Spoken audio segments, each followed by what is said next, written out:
We continue now at the top of Daf Pei Aleph Amud Aleph in Mesechet Sanhedrin. This is Sanhedrin Daf 81a. Shmuel says to Rev Yehuda, Lo temolei li avo chachi, don't say to your father in that fashion that your father is incorrect. The Tanya, as we learned in a Brayso, Harei shaya aviv over al divrei Torah, if a person's father transgresses the words of the Torah, Lo yomar lo, he shouldn't say to him, Abba, father, avart al divrei Torah, you've transgressed the words of the Torah.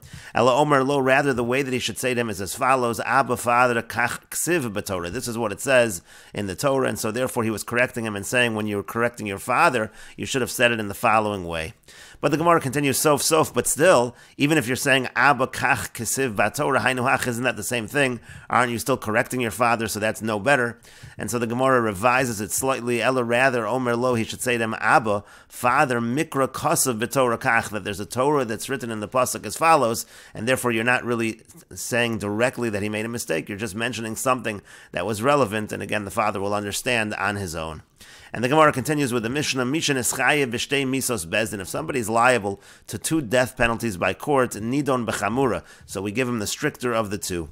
Avar aveira, let's say a person transgresses 1 aveira, and it's chayev shtei misos, but it's liable to 2 death penalties. For example, he has relations with his mother-in-law, who is also a married woman, so then nidon b'chamura, so then he gets judged with the stricter of the 2 death penalties. Rabbi Yossi says, nidon b'zeika harishona sheba olav, he actually gets judged with the first relationship that came upon him, as the Gemara will explain.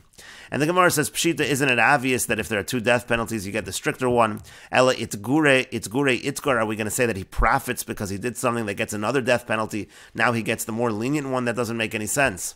And the Gemara says, Amar Rava says, Hacha b'may askinan, here in the Mishnah, what are we dealing with? Kagon sha'avar avera kala. The case is as follows. He transgressed an avera that was more lenient. V'nigmar dino al avera kala. He already had a verdict on that more lenient avera, so he already had a verdict for that particular death penalty that was more lenient. V'chazar v'yavar avera chamur, and then he goes ahead, after he already has a death penalty imposed on him by the court, he transgresses another avera that's stricter.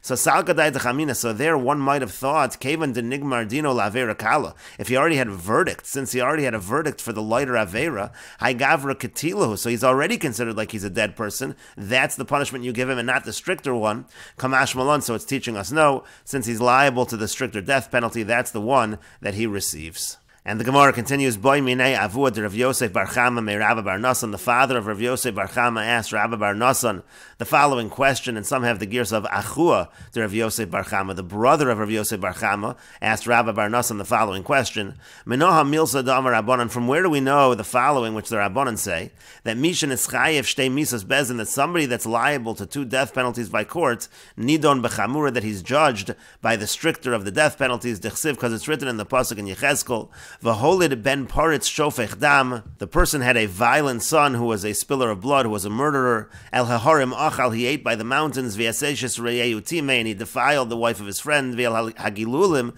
nasa einav, and he turned his eyes towards idols. And so we learn from the pasuk as follows: V'holid ben paritz shofech dam. What does it mean that he had a violent son who was a murderer? That's besayif. That's a death penalty. Someone who murders is a death penalty by sayif, by the sword, by beheading. And then the pasuk says that's eshes reyehu timei, that he defiled the wife of his friend. Zu eshes ish, that refers to a married woman, bechenek, and the punishment is chenek, strangulation. Vel hagilulim nasa einav, and then he turned towards the idol. Zu avodas kochavim, that's avodah zara. Beskila, and the punishment for that is skila, stoning. And so therefore you have an individual over here who's liable to several different death penalties. Uchsiv, and it's written, Mos yumas dam of bo, it says he will surely die. Dam of bo, which is a reference, dam of bo yiyah beskila, that's a reference to skila. And so therefore you see that when you have a number of death penalties that apply, we apply the strictest one.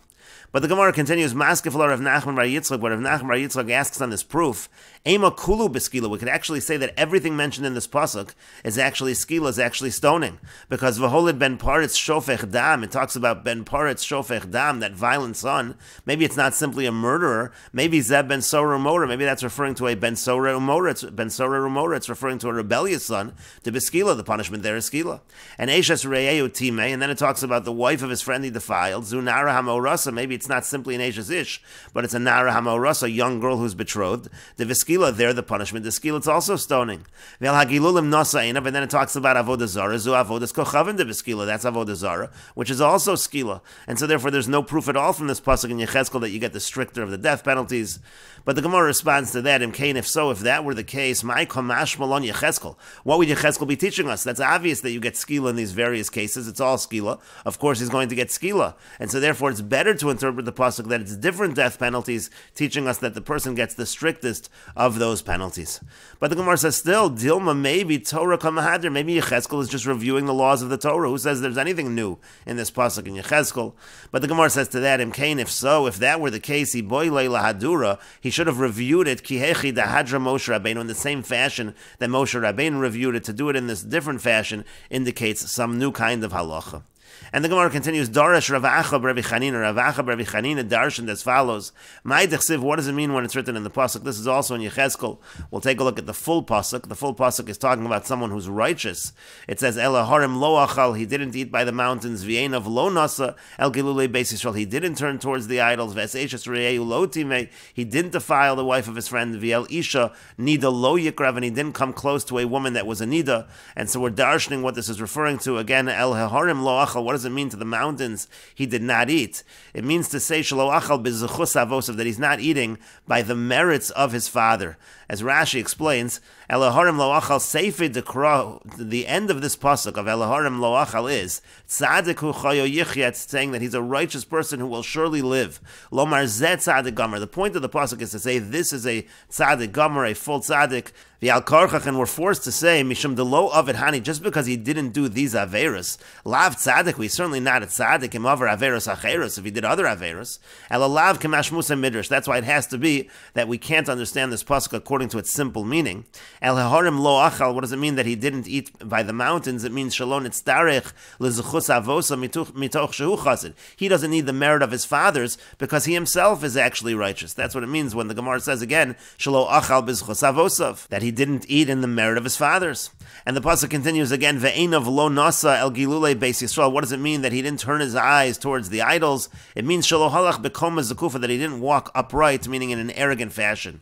Ve'eseshes re'eu lo timei, he didn't defile the wife of his friend. What does that mean? Shelo yarad l'umnes chaver, that really means that he did not descend to the craft of his friend. He didn't compete with his friend in business.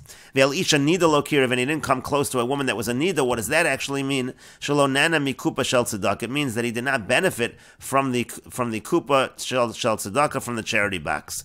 Uchsiv, and it's written in the pasuk, tzadik hu chayo yichya, such a person is a righteous person, and he will surely live. And the Gemara says, Kishaya Rabbi Gamliel magia lemikra hazeh, when Rabbi Gamliel reached this pasuk, haya bochi, he would cry. V'yamar, he said as follows, man da'avid lekulu hu dechai, somebody who does all of these things is going to live. B'chad minayu lo, but if he just does one of them, he will not live. That is a very high marker to be able to reach. And the Gemara says, Amar lo Rabbi Akiva. Rabbi Akiva said back to Rabbi Gamliel, that's not the interpretation. Elamayat, according to that, al titamu b'chalela, when it talks about defiling oneself in various averos, it says, don't defile yourself in all of these. Hachanami b'chuluin b'chadami nayulo, is it talking about somebody who commits all of these arayas and one of them is not going to be considered to have sinned in this fashion? It can mean that. Ela biachas mikalela, obviously when it says al titamu b'chalela, that a person shouldn't defile with all of these, it means in any one of these averos, and any one of these arayos is problematic. Hachanami, so here also when it talks about all of these things, chayo yichya, that a person will live, it doesn't mean all of them. It means biachas mikalela, it means with one of these things. If you do one of these things, then chayo yichya, you will surely live. And the Gemara continues at the two dots. The Mishnah said, Avar Aveira, if a person transgresses an Aveira that has 2 death penalties, so the Tanna Kama says he gets the stricter of the punishments, and Rabbi Yossi says that he's judged according to the first relationship. And the Gemara now explains, Tanya, we learned in a Brisa, Keitzad Amar Rabbi Yossi, Nidon Bezeka Rishon. And what does Rabbi Yossi mean when he says that he's judged with the first of the relationships, Haba which comes upon him? And the example would be as follows. Chamoso V'nasis Eishasish. Let's say, for example, it's his mother-in-law that he had relations with, with, and then she became, first she was his mother-in-law, then she became a married woman. So nidon b'chamoso, he's judged as though he was with his mother-in-law.